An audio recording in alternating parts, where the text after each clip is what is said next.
सुप्रभात देवियों और सज्जनों, मैं कर्नल सोफिया कुरैशी और मेरे साथ विंग कमांडर व्योमिका सिंह आज आपको 6 से 7 मई 2025 की रात 1:05 से 1:30 बजे के बीच भारतीय सशस्त्र बलों द्वारा अंजाम दिए गए ऑपरेशन सिंदूर के बारे में जानकारी देंगे।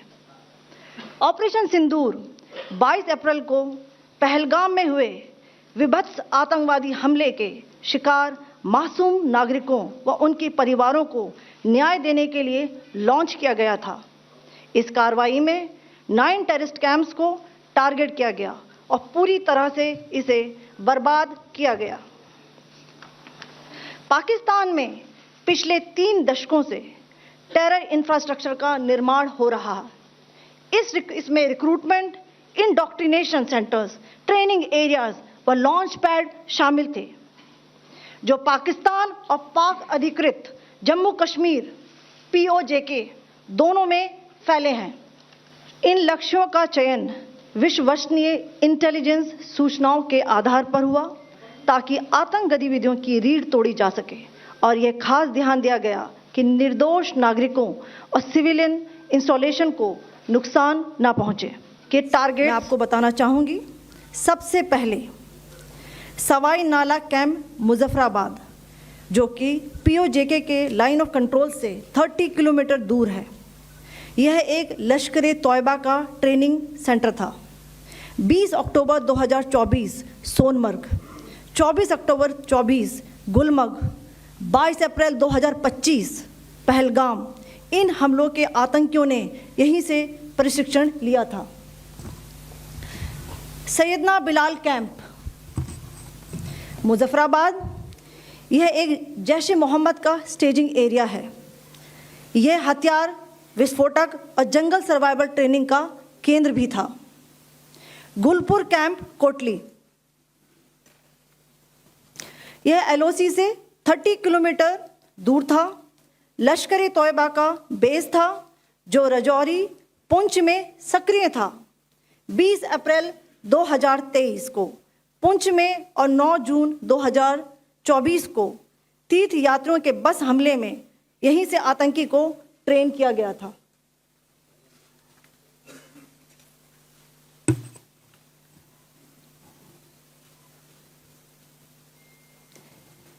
बरनाला कैंप बिम्बर, यह LOC से 9 किलोमीटर दूर है। यहाँ पर हथियार, हैंडलिंग, IED व जंगल सर्वाइवल का प्रशिक्षण केंद्र था। अब्बास कैंप कोटली,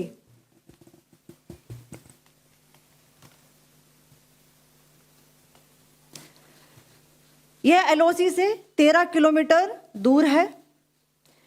लश्कर-ए-तौयबा का फिदाइन यहाँ तैयार होता था। इसकी कैपेसिटी 15 टेररिस्ट को ट्रेन करने की थी।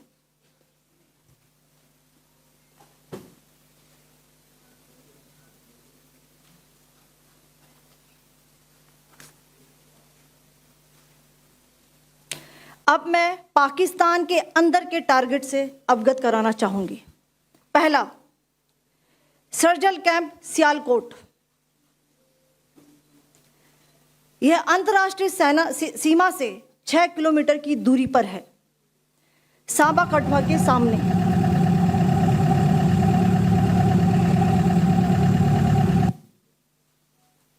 मार्च 2025 में जम्मू एंड कश्मीर पुलिस के 4 जवानों को की जो हत्या की गई थी, उन आतंकवादियों को इसी जगह पर ट्रेन किया गया था। दूसरा, महमूना जाया कैंप सियालकोट, यह 18 से 12 किलोमीटर IB से दूर था। हिजबुल मुजाहिदीन का बहुत बड़ा कैंप था। यह कठुआ जम्मू क्षेत्र में आतंक फैलाने का नियंत्रण केंद्र था। पठानकोट एयरफोर्स बेस पर किया गया हमला भी इसी कैंप से प्लान और डायरेक्ट किया गया था। मरकज ताइबा मुरीद के, यह IB से 18 से 25 किलोमीटर दूरी पर है। 2008 के मुंबई हमले के आतंकी भी यहीं से प्रशिक्षित हुए थे। अजमल कसब व डेविड हेडली भी यहाँ ट्रेन हुए थे।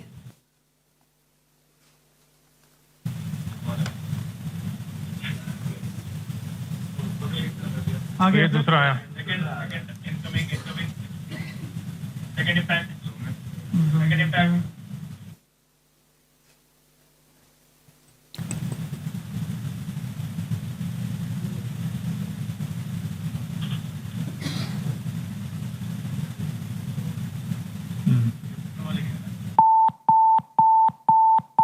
टारगेट 10 हुआ है सर अभी। टारगेट 10 हुआ, एंक्लोजर सेम ही है। 7 it is hit the target. हाँ हाँ।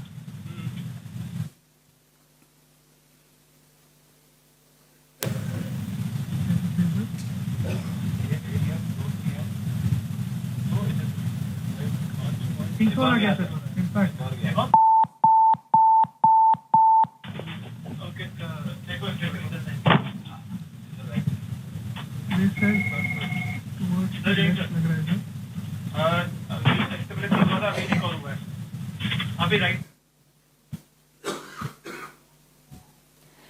मरकज सुभान अल्लाह भावलपुर ये इंटरनेशनल बाउंड्री से 100 किलोमीटर दूर है।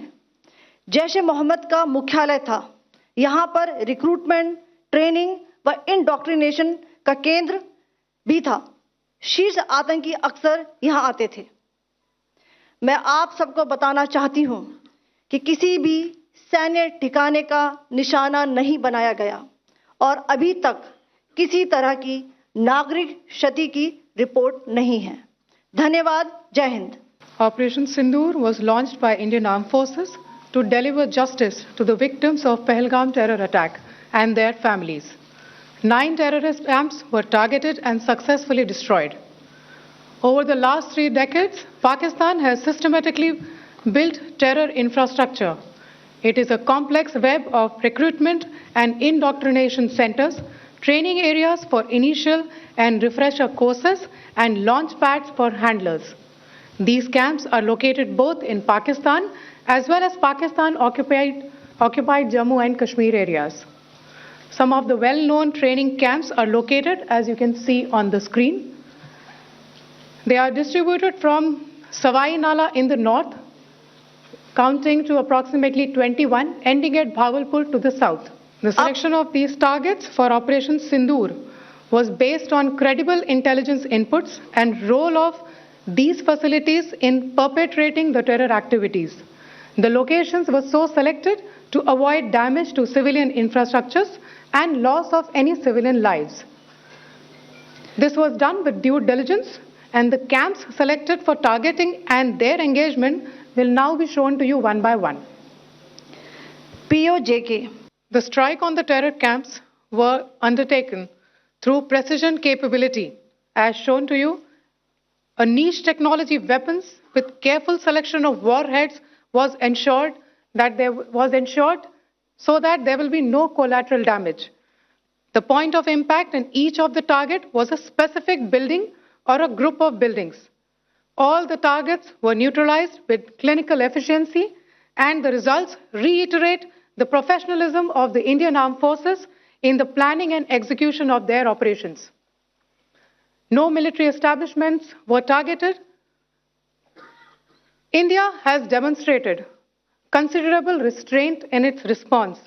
However, it must be said that the Indian Armed Forces are fully prepared to respond to Pakistani misadventures, if any, that will escalate the situation. Jai Hind, and thank you very much.